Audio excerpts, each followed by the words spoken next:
hatiku saat ku berkenalan dengannya.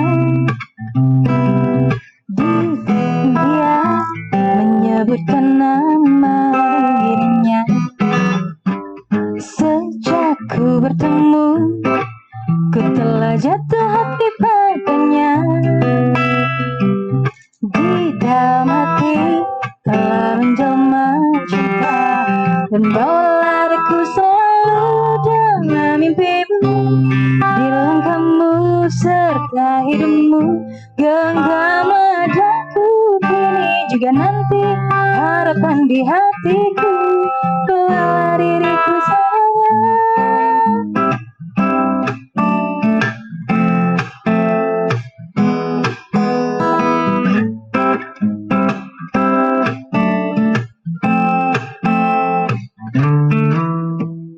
Bergetar hatiku saat ku berkenalan dengannya. Ku dengar dia menyebutkan nama dirinya. Sejak ku bertemu, ku telah jatuh hati padanya. Di dalam hati telah menjelma cinta, dan bawalah aku selalu dalam mimpimu. Di langkahmu serta hidupmu, genggam adaku kini juga nanti. Harapan di hatiku, bawalah diriku selamanya dalam mimpimu. Di langkahmu serta hidupmu, genggam adaku kini juga nanti. Harapan di hatiku, bawalah diriku selamanya.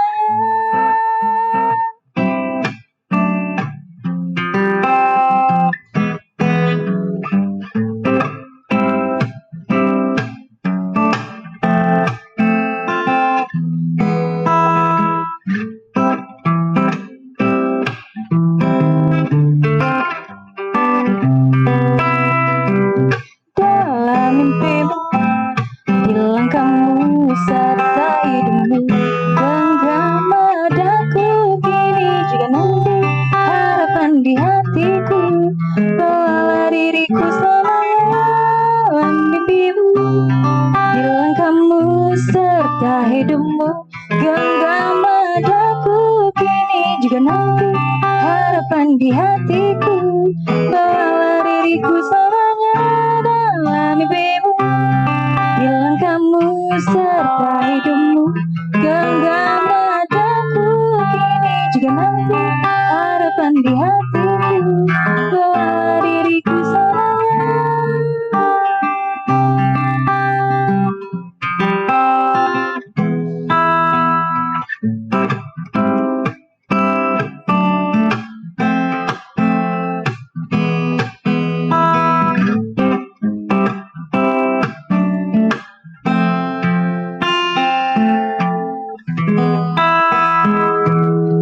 Terima kasih.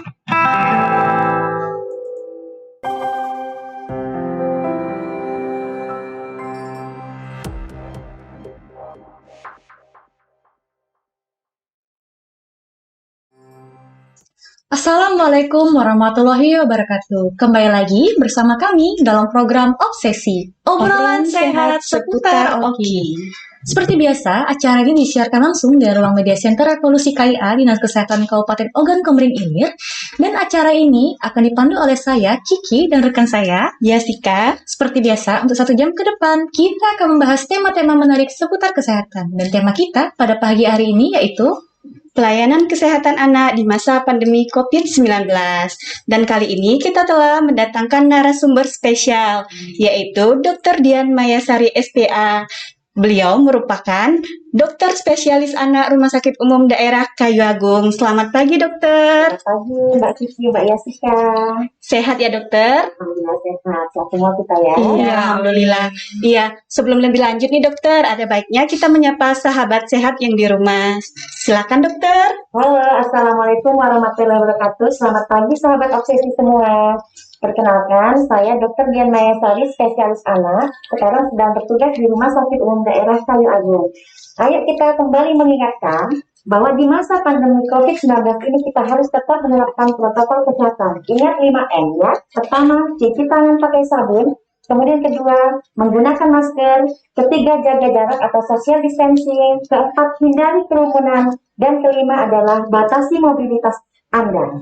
Iya, benar sekali. Di mana protokol kesehatan ini tertuang dalam Perbuk nomor 39 tahun 2020, yaitu penerapan disiplin dan penegakan hukum protokol kesehatan sebagai upaya pencegahan dan pengendalian coronavirus disease di Kabupaten Oki, dan mana tertuang dalam bab 6 pasal 9, yaitu Dinas Kesehatan untuk melakukan penyuluhan sosialisasi terkait informasi, edukasi, cara pencegahan dan pengendalian COVID-19. Iya, yang mana telah tertuang dalam upaya yang telah dilakukan Dinas Kesehatan dan jejaringnya, yaitu melakukan sosialisasi dan penyuluhan secara serentak oleh setiap puskesmas dan Dinas Kesehatan dengan menggunakan Puslink pada setiap hari Jumat pada wilayah kerja masing-masing. Iya, dan penyuluhan pada kegiatan tertentu oleh petugas kesehatan secara masif. Iya, dan yang ketiga melalui multimedia, yaitu dengan program inovatif obsesi Dinkeskap Oki seperti saat ini melalui FB, IG, dan YouTube Dinkeskap Oki secara live. Iya, benar sekali. Wah, hari ini pasti sangat obsesi nih ya, Sika ya, sangat kaget ini ternyata narasumber kita ini berbeda dari sebelumnya, yaitu hari ini Dr. Dian Mayasari, spesialis anak. Wah, ini dokter ya di masa pandemi COVID ini, mungkin bisa nih dokter berbagi edukasi ya dengan sahabat sehat kita di rumah pada hari ini. Kalau begini dokter, mungkin apakah gejala COVID pada anak itu sama berbahayanya pada saat di orang dewasa, dokter? Ya. Jadi COVID-19 pada anak itu sangat berbahaya, terutama pada dewasa ya. Kita ingat dari 8 orang yang terkena COVID, 1 di antaranya adalah anak-anak ya, berarti sekitar 12,5% ya kejadiannya. Kemudian pada anak-anak ini 20%-nya itu tidak bergejala, tetapi dia sangat berpotensi untuk menularkannya ya Mbak. Ya, jadi itu sangat bahayanya. Kemudian di antara 12,5% tadi yang kena di anak-anak itu terdapat 3-5% bisa meninggal dunia, dan 50% dari semua itu adalah balita. Jadi sangat penting sekali kita ingatkan bahwa kita harus jaga anak-anak kita ya baik-baik, anak-anak maupun remaja dari COVID-19 ini. Iya, berarti ternyata sama saja ya dokter ya, sangat berbahaya juga untuk anak-anak ya. Ya, kalau begitu dokter, ini bagaimana misalnya dokter, kalau misalnya ada keluarganya atau orang tua atau mungkin pengasuhnya nih dokter, sudah terpapar COVID dan dalam masa perawatan, ini bagaimana ini cara kita mengetahui si anak ini juga apakah sudah terpapar atau belum dokter? Jadi hal yang pertama adalah kita harus pisahkan dulu anaknya ya dari yang terpapar pastinya ya. Kemudian diharapkan ada 1 atau 2 orang yang mengasuh anak yang benar-benar intens kepada anak dan observasi kepada anak apakah ada gejala-gejala yang kita curigai sebagai gejala COVID-19 ya. Kemudian sebaiknya kita lakukan PCR atau rapid antigen pada anak yang memang kontak erat pada dewasa yang terkena COVID. Ya, karena tadi seperti yang dokter bilang, dokter ada yang tidak bergejala ya dokter ya. Iya. Jadi mau tidak mau harus diobservasi dulu. Iya. Nah, ini dokter, apa saja Kak dokter ini tanda gejala COVID-19 pada anak ini dan bagaimana mengenali napas cepat pada anak? Jadi gejala COVID-19 pada anak umumnya seperti dewasa ya, terdapat demam, batuk pilek, nyeri tenggorokan, sesak nafas. Nah, sesak nafas ini yang paling berat ya. Kemudian tetapi pada umumnya anak-anak ini mengalami gejala saluran cerna. Nah, misalnya ini mual, muntah, diare. Jadi jangan kaget kok anak saya diare setelah direpit kok positif. Jangan kaget karena banyak sekali wajah-wajah COVID-19 pada anak ya. Nah, itu dia. Kemudian penting sekali kita memang mengenali napas cepat pada anak ya. Jadi ada usia-usianya. Kalau misalnya di bawah 2 bulan pada bayi ya, itu di atas 60 kali per menit itu dikatakan sudah napasnya sudah cepat atau sesak napas ya. Kemudian di atas 1 tahun sampai 5 tahun itu lebih dari 50 kali per menit ya. Kemudian di atas 5 tahun itu bisa sampai lebih dari 30 tahun menit itu dikatakan sesak nafas atau nafas yang susah. Iya. Nah, dokter, ini kan kita kan harus tetap prokes ya, dokter ya. Nah, kalau misalkan untuk penggunaan hand sanitizer pada anak, amankah ini, dokter? Apakah berbahaya atau gimana ya? Jadi kita memang hand sanitizer ini kan banyak nih di pasaran Iya. ya, bebas. Artinya produk hand sanitizer itu dengan alkohol yang terkandungnya itu aman ya kan, karena dijual bebas kan. Tetapi untuk pemakaiannya pada bayi, pada anak itu tetap di bawah pengawasan orang tua ya. Jadi banyak sekali laporan yang menunjukkan bahwa penggunaan hand sanitizer pada anak ini bisa menyebabkan iritasi mata. Misalnya nih pada saat balita ya, biasanya kan dia pakai hand sanitizer, kemudian dia kucek-kucek matanya, iritasi mata. Kemudian ada yang tertelan atau termakan, jadi dia mual-muntah, muncrat gitu. Jadi sebenarnya aman saja, tetapi tetap dalam pengawasan orang tua ya pemakaiannya. Kemudian kalau bisa cuci tangan pakai sabun, ya kan pakai itu aja dulu. Iya. Tapi kalau tidak ada, baru daripada tidak kita pakai hand sanitizer. Iya benar saya. Jadi ternyata dari diri kita sendiri harus mengasihi si anak itu ya dokter ya. Benar sekali. Ya benar sekali. Oh ini dokter mungkin boleh dikasih tahu ini kalau pada anak itu lebih dominan gejalanya sesak napas atau mungkin gangguan pencernaan seperti dokter bilang tadi. Jadi tiap anak itu berbeda ya Kak ya. Mm-mm. Ya, berbeda. Jadi ada yang apalagi kalau ada komorbid atau penyakit penyertanya. Oh, iya. Misalnya anak yang alergi, yang asma gitu, dia lebih cenderung ke sesak napas ya. Tetapi pada umumnya banyak juga kita jumpai gejalanya mual, muntah, muncrat. Jadi tiap anak berbeda. Tiap anak berbeda jadi Iya. tidak harus melulu dominan ke sini atau ke Iya. situ ya dokter ya. Ya benar saya. Jadi ini sahabat obsesi yang di rumah mungkin ini ya mungkin ada anak-anaknya ya dokter ya. Mungkin ada gejalanya mual muntah seperti yang dokter bilang tadi ya mungkin kita kira sakit biasa. Ini juga harus diwaspadai nih. Mungkin saja si anak sudah terpapar COVID-19, tetapi maka itu dianjurkan untuk observasi dan Iya. rapid antigen atau PCR ya dokter ya. Dan langsung kalau ada gejala-gejala seperti itu yang kira-kira tidak bisa ditangani di rumah, kita harus langsung bawa ke dokter. Iya. Atau rumah sakit. Jadi sekarang ini memang harus dibawa sendiri ya dokter ya. Ya, Walau betul. ada gejala sakit sendiri, sakit sedikit itu sudah harus wanti-wanti ini Iya. dari mana asalnya. Apalagi kalau ada keluarga di rumah itu sudah sakit harus mulai itu. Ya, mulai lah. Apalagi pada anak-anak dokter ya. Iya. Ya benar sekali. Wah ini sahabat obsesi ini seru sekali pembahasan kita pada pagi hari ini. Apalagi ini pembahasannya pelayanan kesehatan anak ini di masa pandemi dan juga bagaimana sih anak-anak di masa pandemi ini ciri khas kalau dia kena sakitnya dokter ya. Iya. Karena yang mungkin terpapar di masyarakat ini kalau orang dewasa ini kena sakit ya sesak napas seperti itu. Nah mungkin banyak bertanya ini gimana ini anak-anak kalau di masa pandemi kalau terpapar COVID itu seperti apa dokter ya. Ya mungkin kita break sebentar ya dokter ya. Pasti nanti kita lanjut lagi. Kita saksikan dulu live musik yang akan dibawakan oleh rekan kami Dian Rimonda dan juga akan ada praktik kesehatan yaitu pertolongan pertama kejang demam pada anak saat di rumah yang langsung ini dibawakan oleh Dr. Dian Mayasari SPA sendiri. Jangan kemana-mana, tetap di Obsesi obrolan sehat seputar Oki.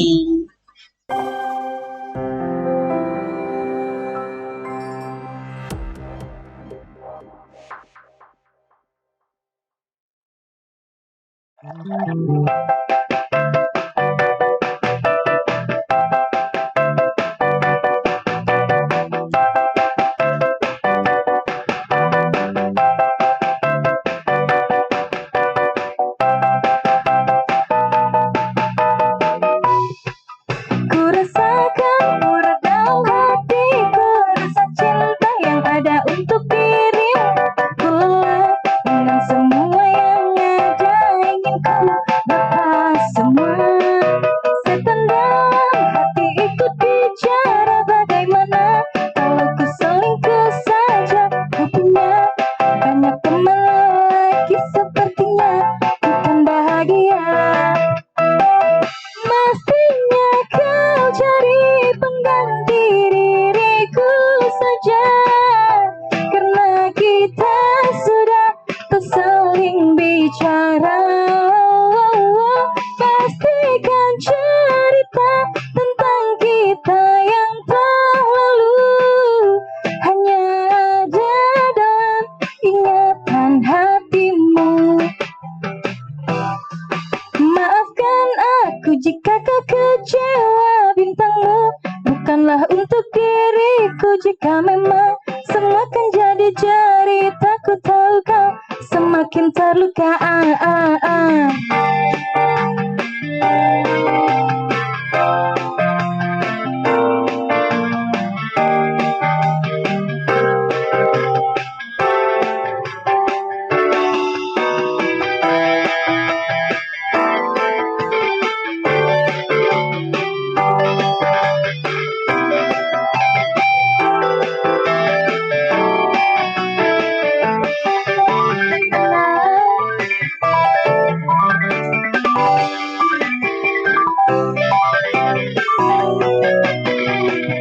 Pastinya kau cari pengganti diriku saja, karena kita sudah tak saling bicara. Pastikan cerita tentang kita yang telah lalu hanya ada dalam ingatan hatimu.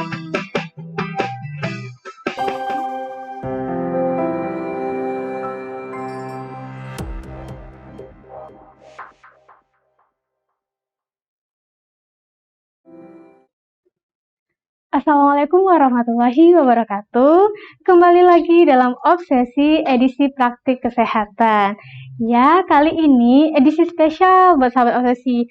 Kita sudah kedatangan narasumber spesial, yaitu Dr. Dian Mayasari, spesialis anak.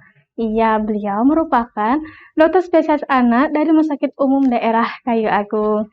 Selamat pagi, dokter. Selamat pagi. Iya, bagaimana hari ini, sehat, dokter? Alhamdulillah sehat. Alhamdulillah. Nah, jadi dokter, ini kan lagi marak-maraknya masa pandemi COVID nih. Apalagi sekarang mungkin angka untuk anak dan balita itu juga meningkat. Dari COVID itu kan suka demam tinggi tuh, dok. Iya. Sesuai tema kita hari ini, kita akan membahas pertolongan pertama pada kejang demam anak di saat di rumah. Iya. Kira-kira nih, dok, kejang demam ini kan merupakan banyak nih terjadi. Nah, mungkin dokter bisa nih berbagi tips dan trik agar sahabat di rumah tidak salah dalam penanganannya. Ya, silakan dokter. Ya, terima kasih semuanya sahabat obsesi ya. Pertama-tama adalah kita harus ingat bahwa kejang demam pada anak ini adalah terjadi pada usia 6 bulan sampai 5 tahun biasanya. Dan paling banyak itu di atas usia 1 tahun ya. Jadi kalau misalnya anak di bawah 6 bulan kejang, itu jangan dulu mikirin kejang demam. Berarti kemungkinan besar adalah bahaya infeksi dari saluran otak ya, dari sistem saraf pusat ya. Jadi jangan mikirin kejang demam karena penanganan kejangnya sangat berbeda ya. Kemudian pertama, kalau anak atau bayi kita kejang demam, yang pertama itu adalah bayi harus diposisikan dengan benar dan dia harus di tempat yang datar ya, seperti ini ya. Kemudian longgarkan pakaiannya ya, kerah lehernya, kemudian celananya ya, ditaruh di sini ya Bu ya. Nah, kemudian setelah itu hindari dengan bahaya-bahaya benda-benda tajam atau listrik ya, atau pecah belah ya yang di sekitar bayi karena sangat mengganggu dan bisa melukai bayi ya. Kemudian yang selanjutnya, langkah kita selanjutnya adalah kita harus amati pola kejang pada bayi ya, pada anak, karena itu merupakan informasi penting untuk dokter apabila kita bawa ke unit gawat darurat. Kemudian jangan sekali-kali kita memasukkan sesuatu ke mulut bayi ya, atau anak ya yang sedang kejang ya. Misalnya nih makan, minum obat ke dalam mulut bayi ya, karena sangat mengganggu sistem pernapasannya. Tentunya nanti dia tersedak ya, atau dikasih sendok atau dari orang tuanya masuk ke dalam mulut, nggak boleh ya. Ataupun dikasih sesuatu yang ramuan-ramuan atau segala macam itu nggak boleh ya. Kemudian posisikan bayi atau anak miring ya. Nah, dimiringkan ya. Kita angkat, kita lihatkan sama-sama ya, dok ya. Ini dimiringkan dengan tujuan agar kalau bayi atau anak itu muntah atau ada minuman atau makanan yang sempat tertelan sama dia, tidak berbahaya, tidak masuk ke saluran pernafasannya. Jadi bayinya tidak sesak ya. Kemudian jangan sekali-kali menahan bayi atau anak yang sedang kejang, ya. Misalnya nih, kita akan menghentikan kejangnya, nggak boleh, ya, karena kejangnya tidak akan berhenti, tetapi malah mengakibatkan patah tulang, ya. Banyak kejadian seperti itu, ya. Kemudian pada bayi atau anak yang sebelumnya pernah kejang kan pasti pernah ke dokter anak nih. Ya. Biasanya dokter spesialis anak atau dokter umum itu memberikan bekal-bekal obat-obatan yang dibawa pulang ke rumah, ya. Iya. Misalnya nih obat anti kejang yang dimasukkan ke dalam anus, ya, Iya. atau obat anti panas yang dimasukkan ke dalam anus itu bisa Iya. digunakan. Gitu. Dan yang paling penting adalah pada saat penanganan anak kejang itu harus tenang, tidak Iya. boleh gerasa gerusuk, ya, yang akan Panik. yang Iya. panik yang akan menyebabkan jadi kita salah tindakan. Iya, seperti tindakan. itu. Dan secepat mungkin kita bawa ke unit gawat darurat. Itu aja. Iya. Dok, apakah kejang demam ini bisa berulang nanti kalau Iya. misalkan anak ini pernah riwayat nih, nanti apakah bisa berulang nih, Dok? Ya, kejang demam ini bisa berulang, ya. Iya. Jadi kalau anak yang memang sudah pernah kejang demam itu biasanya bisa berulang. Makanya kita harus edukasi, kita harus kasih arahan kepada ibu sama bapaknya untuk penanganan kejang di rumah, ya. Karena kalau anak ini sering kejang, ya, maka akan terjadi gangguan perkembangan yang ditakutkan, ya. Bisa saja anaknya jadi keterlambatan perkembangan. Yang tadinya dia bisa duduk jadi nggak bisa duduk. Yang tadinya dia usianya harus bisa ngomong jadi terlambat ngomongnya. Iya. Gitu. Banyak sekali efek kejang demam ini. Jadi sangat berbahaya ya, Dok, ya? Ya, kejangnya yang sangat berbahaya. Biasa tuh kan kalau misalkan kejang demam ini ada golden time. Itu berapa lama, Dok, waktu tunggunya? Kalau misalkan di rumah kan ada orang tua yang panik kan, nggak sempat. Nah, itu ada golden time-nya kapan tuh, Dok, timingnya? Secepatnya ya. Tidak ada ininya, ya. Harus secepatnya, harus teratasi. Iya. Nah, jadi sahabat obsesi ini jangan sampai salah nih. Kebanyakan ini kan, Dok, dimasukin sendok. Nah, jadi tadi sudah kita dapat edukasi sangat berharga informasinya dari Dokter Dian. Nah, jadi sahabat obsesi mungkin ini aja, Dok, praktek kita hari ini, ya. Nah, untuk Dokter Dian Mayasari SPA, terima kasih, informasinya sangat bermanfaat buat sahabat obsesi. Iya. Jadi, untuk sahabat obsesi yang ada di rumah, tetap tonton Obsesi yang selalu live hari Rabu di Facebook, Instagram, dan YouTube Dinkes Kap Oki. Nah, mungkin itu saja ya, Dokter, ya. Ya, saya Karin Nazafira beserta Dokter Mayasari SPA pamit undur diri. Sampai jumpa di Obsesi selanjutnya dan wassalamualaikum warahmatullahi wabarakatuh.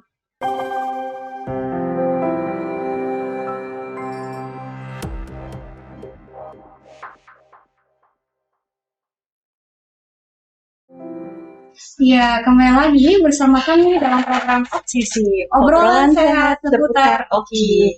Wah, sahabat sehat di rumah, tadi telah kita saksikan ya Jessica ya, bersama-sama praktik kesehatan langsung ini dari Dokter Dian Mayasari, yang dimana praktik ini membahas bagaimana sih protokol pertama pada anak bila kejang saat di rumah. Nah, ini kalau untuk mama-mama yang ada di rumah yang menonton ya, bisa nih kalau mungkin ada pertanyaan masih mengganjal atau mungkin gimana sih, Dok, lebih jelasnya lagi, ini bisa nih langsung di komen ini ya, bila di laman Facebook kita, Instagram kita, atau mungkin di akun-akun sosial media di Kap Oki yang lainnya ya, bisa kita jawab dan juga bisa nanti kita langsung pertanyakan kepada Dokter Dian langsung. Nah, sebelumnya Dokter Dian, kami mohon izin sebentar ya, Dokter, kami memberikan informasi ini untuk masyarakat di Kabupaten Oki terutama ya. Kalau Dinas Kesehatan telah bekerja sama dengan Disduk Capil dalam penerbitan akte kelahiran, penambahan anak pada kakak dan juga penerbitan kartu kesehatan ibu dan anak. Di mana pelayanan ini bisa didapatkan di Poskesdes dan juga rumah sakit di wilayah kerja Kabupaten Ogan Komering Ilir. Dan juga puskesmas ya, di mana pasien yang melahirkan khususnya ya di puskesmas ataupun poskesdes bisa mendapatkan pelayanan ini langsung. Jadi bila memang berkasnya lengkap dan juga memenuhi syarat, pelayanan ini bisa didapatkan secara langsung minimal 2 hari. Jadi bagi masyarakat mungkin wilayah kerja jauh ya Dokter ya, kami dari Dinas Kesehatan ini mempermudah dengan bekerja sama di Disduk Capil ini. Iya, dan ini untuk ibu hamil yang bersalin di puskesmas atau di poskesdes ini bisa mendapatkan persyaratan tadi ya, yaitu akte, KIA, dan kartu keluarga. Jadi harus persyaratannya lengkap dan itu sudah diurus oleh tim verifikator puskesmas. Iya, benar sekali. Iya, kita lanjut ke tema nih dok. Iya, ini apakah untuk pemberian imunisasi pada anak ini bisa ditunda dok pada masa pandemi COVID-19 ini? Ya, baiklah. Imunisasi pada anak, walaupun di masa pandemi COVID itu sangat dianjurkan untuk sesuai dengan jadwal ya, jadi tidak ada penundaan ya, karena kita harapkan agar semua anak-anak ini tetap terjaga dari penyakit-penyakit yang memang bisa dicegah dengan imunisasi. Gitu. Iya. Seperti DPT, HIV, hepatitis B, polio, vaksin BCG maupun campak rubella. Ya. Jadi tidak ada penundaan dokter ya? Tidak ada penundaan. Ya. Jadi tetap harus sesuai waktu yang sudah ditentukan ya dokter. Nah ini dokter mungkin bisa juga jadi pertanyaan juga dokter ya, ini bagaimana sih, kan bulan Agustus ini sudah dikatakan sebagai bulan penimbangan juga kan menyusui. Nah ini bagaimana sih dokter tindakannya bila ada seorang ibu ini menyusui bayinya sedangkan ibu itu sudah terpapar COVID?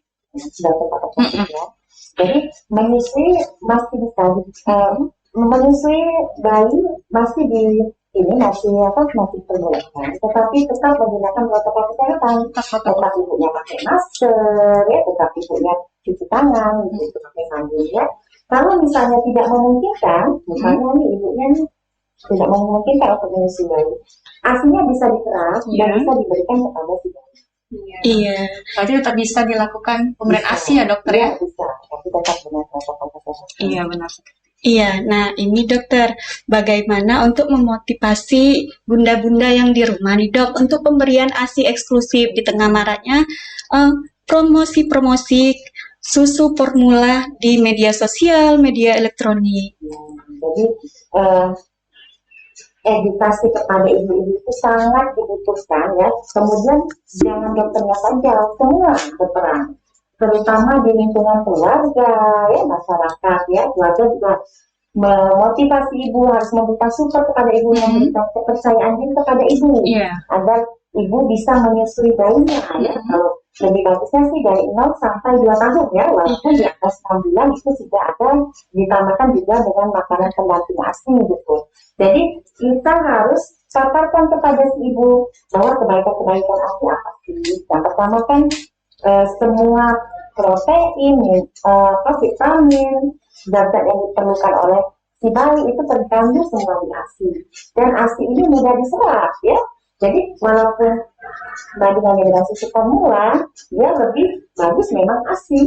Iya. Kemudian dengan ASI juga pada saat ibu memberikan ASI menyusui itu akan terikat ikatan batin ya. Akan terjalin ikatan batin antara ibu dan si bayi, bukan memberikan kepentingan sama bayi, memberikan kekuatan ikatan emosional pada si bayi. Jadi sangat penting memang kita harus memberikan support. Ya jadi benar ya dokter ya, kita harus memberikan ASI ini yang baik, apalagi untuk proses tumbuh kembang si anak itu sendiri nanti. Nah kalau berbicara bahas tumbuh kembang ya dokter, apakah dalam proses tumbuh kembang anak ini sendiri boleh ini diberikan multivitamin ataupun suplemen untuk si anak tersebut? Jadi multivitamin itu ya sifatnya merupakan sebagai suplementasi ya. Jadi artinya vitamin dan mineral yang kita berikan kepada si anak itu tujuannya untuk memenuhi kebutuhan mikronutrien ya pada si anak atau bayi yang kita rasa dia tidak terpenuhi kebutuhannya sehari-hari lewat dia makan gitu kan. Kan banyak nih anak-anak yang nggak mau makan gitu kan, kita kan jadi perlu kan untuk pemberian makanan tambahan gitu, seperti suplementasi makanan dan lain-lain gitu. Jadi kita boleh jadi dokter ya? Iya. Ibu-ibu di rumahnya sih kayak jangan ragu kalau misalnya katanya apa boleh nih anak saya dikasih suplemen makan gitu. Itu ternyata boleh ya dokter ya sebagai pelengkap proses tumbuh kembangnya. Suplementasi ya. Iya benar sekali. Nah ini dokter kebetulan lagi kita kembali lagi ke masa pandemi sekarang ini ya dokter. Kalau misalnya apakah boleh sih dokter, bagaimana sih perawatannya sendiri bayi baru lahir? Itu bagaimana sih cara treatmentnya, apalagi ibunya itu ternyata terpapar COVID-19. Apalagi kalau perawatannya itu di rumah dokter. Ya, Jadi kalau ibu yang melahirkan dengan COVID-19 ya, jadi bayinya itu kita pisahkan dulu ya, kemudian kita benar-benar kita observasi nih, kita makanya dokter anak sama dokter kandungan itu harus memang Join ya? sama, jadi ibunya diurusin sama dokter kandungan, bayinya diurusin sama dokter anak gitu. Jadi si ibu diobservasi nih, kan biasanya tuh rapid antigen dulu kan yang dilakukan ya, karena itu lebih cepat ya. Nah nanti akan si ibu akan dikonfirmasi dengan swab PCR ya. Kemudian kita akan menunggu hasilnya. Kalau misalnya swab PCR memang positif, berarti ada tindakan medis pada bayinya gitu ya. Jadi kita menunggu hasil dari ibu dulu ya. Nah, kalau misalnya nih ternyata swab PCR itu positif ya. Untuk bayinya boleh menerima ASI dari ibunya, tetapi kan bisa ditelah ASInya ya. Dan bayinya yang tinggal di rumah, misalnya ibunya di rumah sakit nih, karena perawatan, bayinya di rumah, maka bayinya akan diurus oleh satu atau dua orang saja yang mengurus bayi sambil mengobservasi adakah tanda-tanda gejala kasus pada bayi ya. Nah, kemudian kita mungkin pertimbangkan untuk penyakit antigen atau PCR pada bayi. Itu sesuai dengan pertimbangan. Berarti ada kemungkinan bisa terpapar ya dokter ya? Nanti kemungkinan bisa terpapar juga ataupun terindikasi kepada bayi yang dengan ibunya mungkin positif COVID-19. Iya, jadi untuk bunda-bunda yang ada di rumah, jadi penting ya bayinya diberikan ASI eksklusif. Ya, nah ini dokter, apa pesan dan kesan dokter ingin sampaikan untuk, dan ini kan banyak ditemui dokter, kasus asfiksia pada bayi baru lahir. Bagaimana cara pertolongan pertama untuk di pasienkes atau di poskesdes yang bisa dilakukan naskes sebelum dirujuk ke rumah sakit? Itu balik lagi ke perawatan bayi baru lahir ya. Pada saat bidan ya atau nakes di daerah menerima bayi baru lahir, dia akan melihat pertama bugar atau tidak si bayi. Kemudian kalau dia tidak bugar, maka si nakes atau bidan ini tetap melakukan perawatan rutin, misalnya bayi itu dihangatkan dahulu ya, kemudian dirangsang, taktil, kemudian dilakukan penghisapan lendir dari mulut, kemudian akan diamati lagi.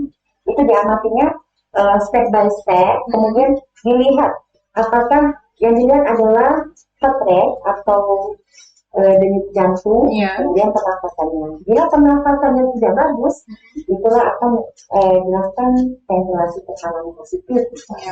Dan harus ada oksigen, ya. Kemudian harus pada saat bawa dari rumah atau dari poskesdes bidan itu ke rumah sakit, itu harus dilengkapi dengan oksigen, kemudian dan tidak boleh kedinginan, kalau tidak boleh dalam keadaan harus stabil dulu. Hangatnya dong ya. Jadi diharapkan setiap poskesdes harus ada bidan-bidan terlatih, ya. Dan nggak boleh tuh hanya satu orang bidan yang menolong si bayi, harus paling tidak 2 atau 3 orang. Jadi dia bisa tolong-tolongan. Ya sama tim ya dokter ya. Ya, berarti kalau misalnya terjadi asfisia ini mungkin di daerah-daerah terpencil, yang pertama sih yang perlu dilengkapi itu peralatannya dulu. Peralatannya harus lengkap. Dan juga ada nakes yang juga memang sudah terlatih tentang penanganan ini sendiri. Ya, kemudian dokter bagaimana ini mungkin perawatan bayi dengan kasus asfisia ini sendiri apabila perawatannya di rumah tanpa dan juga seperti atau terapi di rumah sakit. Setelah pulang ya? Ya, setelah pulang, setelah perawatan dan juga terapinya dari rumah sakit. Setelah pulang, bayi yang sakit tadi ya, tetap di rumah, tetap diawasi juga perkembangannya, ya, diobservasi apakah ada sesak nafas bayinya ya, kemudian menyusunya kuat atau tidak, ada demam tidak ya, dan tetap bayinya dilakukan imunisasi sesuai dengan jadwal. Jadi tidak ada istilah bayinya ini nih kemarin sakit nih sebulan yang lalu, ini ada posyandu misalnya kan, Ditunda juga. ditunda nggak boleh dulu, nggak bisa ya. Kalau sudah memenuhi syarat-syarat imunisasi harus diimunkan.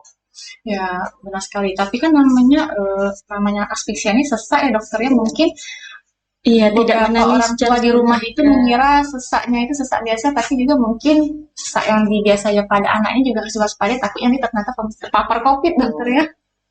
Ya benar sekali ya. Kalau begitu dokter kita break sebentar ya dokter, akan ada video tutorial kesehatan yaitu tuh edukasi kesehatan pada balita.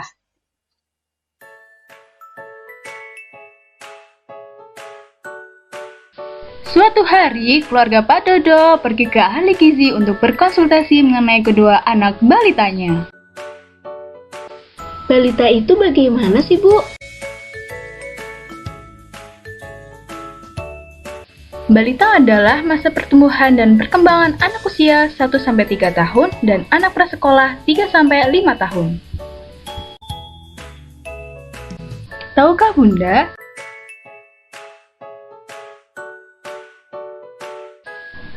Masa balita.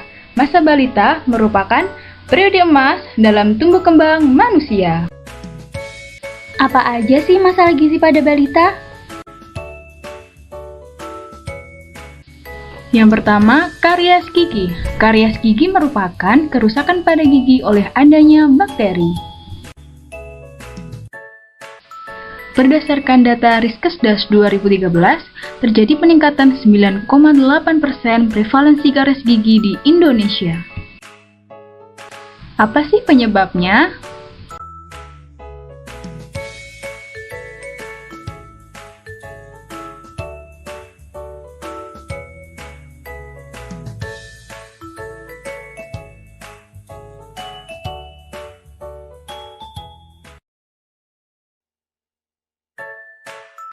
Nah, yang kedua, picky eater. Picky eater terjadi apabila anak susah makan, menolak makanan, atau anak memilih-milih makanan. 45,5% balita di Indonesia mengalami picky eater dan sebanyak 20% menyebabkan malnutrisi ringan. Lihat mereka dong, sehat, aktif, dan ceria.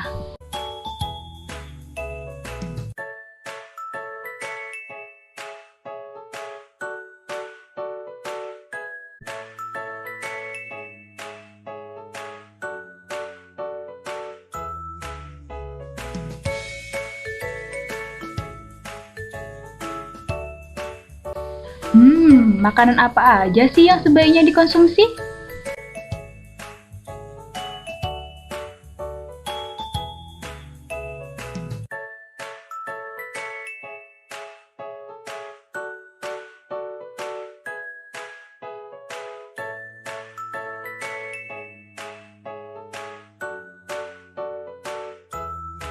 Anak Bunda punya masalah seperti tadi. Gimana sih pencegahannya?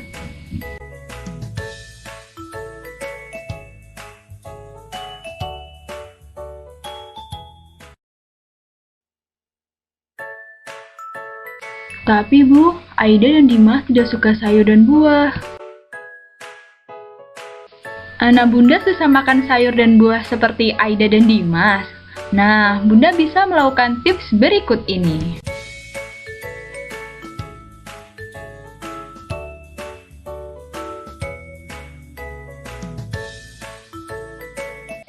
Ini dia inovasinya. Lucu kan, Bunda?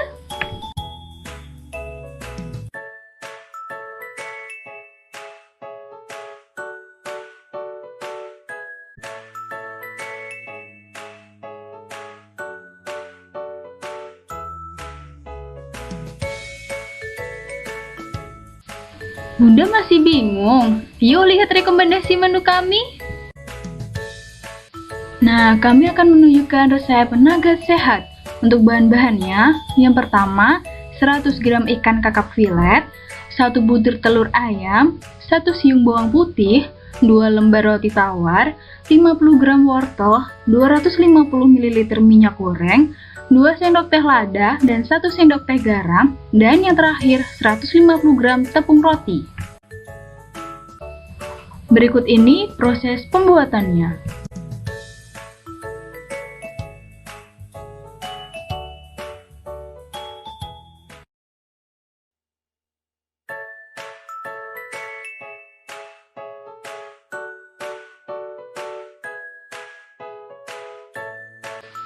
Nah, untuk yang kedua ada resep jelly mas. Nah, untuk bahan-bahannya ada 2 sachet Nutrijel rasa mangga, mangga 1 buah, air mineral 10 gelas, 3 gelas gula pasir, dan agar plain 1 sachet. Berikut ini proses pembuatan jelly mas.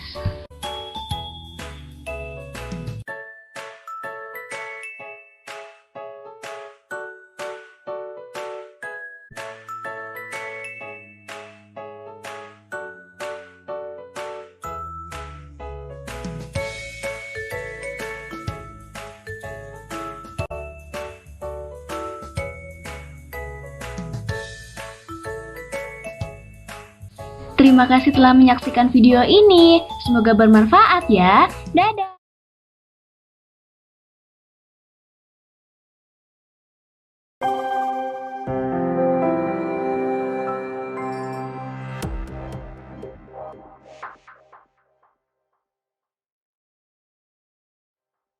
Ya, kembali lagi bersama kami dalam program Obsesi, obrolan sehat seputar Oki.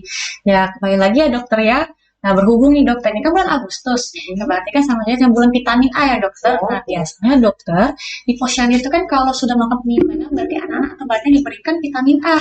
Nah, mungkin bisa nih dokter jelaskan sedikit bagaimana sih cara konsumsi vitamin A itu sendiri dan manfaat vitamin A itu untuk si anak. Ya.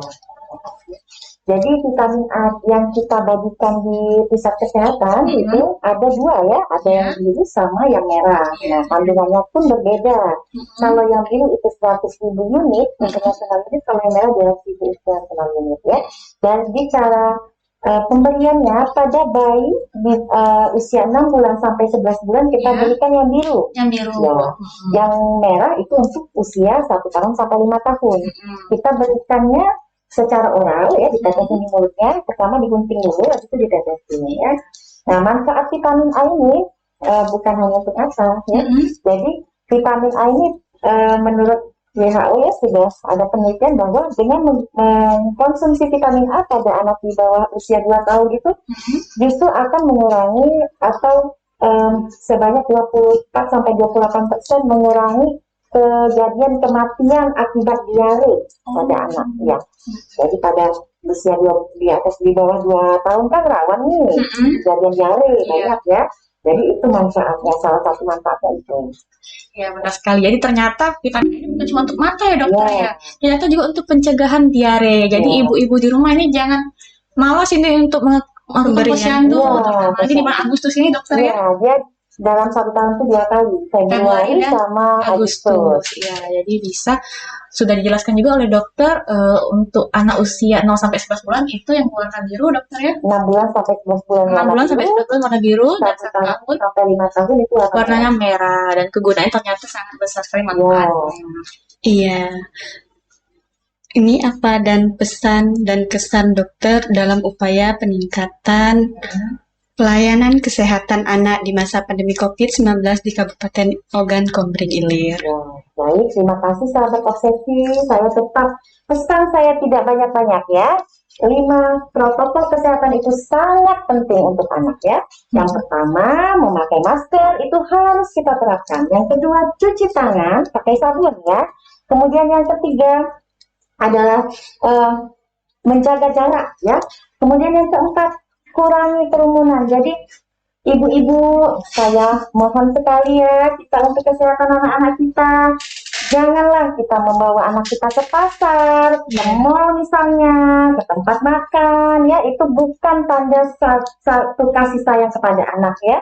Tetap kita terapkan 5 protokol kesehatan. Kemudian yang kelima adalah mengurangi mobilitas. Kalau tidak perlu-perlu banget, kita nggak usah keluar rumah Bu, ya. Jaga sayangi bayi dan anak kita, karena anak adalah aset utama bangsa dan negara ini ya. Kita semua sangat bertanggung jawab kepada kesehatan anak kita ya. Kemudian saya juga mengingatkan kembali bahwa pada pandemi ini kita anak-anak kita semua kebanyakan yang daring ya. Belajar daring. Manfaatkanlah belajar daring itu ya ibu-ibu. Jangan sampai kita merasa kerepotan gitu ya. Ada manfaatnya. Pertama, belajar daring itu mengasah kita untuk tetap memberikan kasih sayang pada anak ya. Iya. Asik ya. Jadi kita tetap lebih dekat pada anak ya, kemudian tingkah laku anak bisa kita kontrol ya, dan yang utama adalah kita lebih lebih dekat kepada anak, dan kita bisa membimbing anak untuk ibadah. Iya, Gitu ya. Jadi itu adalah modal penting untuk anak. Dan yang ketiga adalah imunisasi ya. Jadi jangan takut imunisasi pada pandemi ya. Imunisasi tetap kita jalankan, karena dengan imunisasi penyakit-penyakit menular yang harusnya bisa kita imunisasi itu bisa dicegah. Jadi anak kita terlindung ya. Dan imunisasi ini juga sangat penting ya. Kemudian pada anak usia 12 sampai 15 tahun juga remaja ya, sekarang sudah ada imunisasi COVID-19, dan itu tolong kita sukseskan program pemerintah ini ya, karena itu adalah salah satu untuk memutus rantai COVID-19 ini. Gitu aja. Wah, jadi benar-benar bermakna sekali ya dokter ya, pesan-pesan dari dokterin hari ini. Jadi tetap jaga prokes dan juga tetap selalu mendampingi anak ya dokter ya selama masa pandemi, dan juga laksanakan vaksin dokter ya, terutama pada remaja ya. Ini senang sekali. Wah, ini dokter terasa hampir 1 jam ya kita berbincang di sini, dan juga pasti sahabat saya di rumah masih banyak ini pengen tahu banyak edukasi dari dokter, utama dokter Dian kan dokter spesialis anak ya. Tapi semoga nanti di lain waktu kita bisa berbincang lebih lama lagi dokter ya. Ya kalau begitu kita jangan lupa tuh sahabat obsesi yang ada di rumah tetap like, comment, dan subscribe. Obsesi selalu tayang di hari Rabu jam 9, dan selalu saksikan obsesi di akun sosial media Dinas Kesehatan, Facebook, Instagram, dan juga YouTube. Terima kasih dokter ya. Terima kasih sudah hadir di sini sebagai narasumber kita. Terima kasih atas kepercayaannya. Iya, sama-sama dokter. Iya.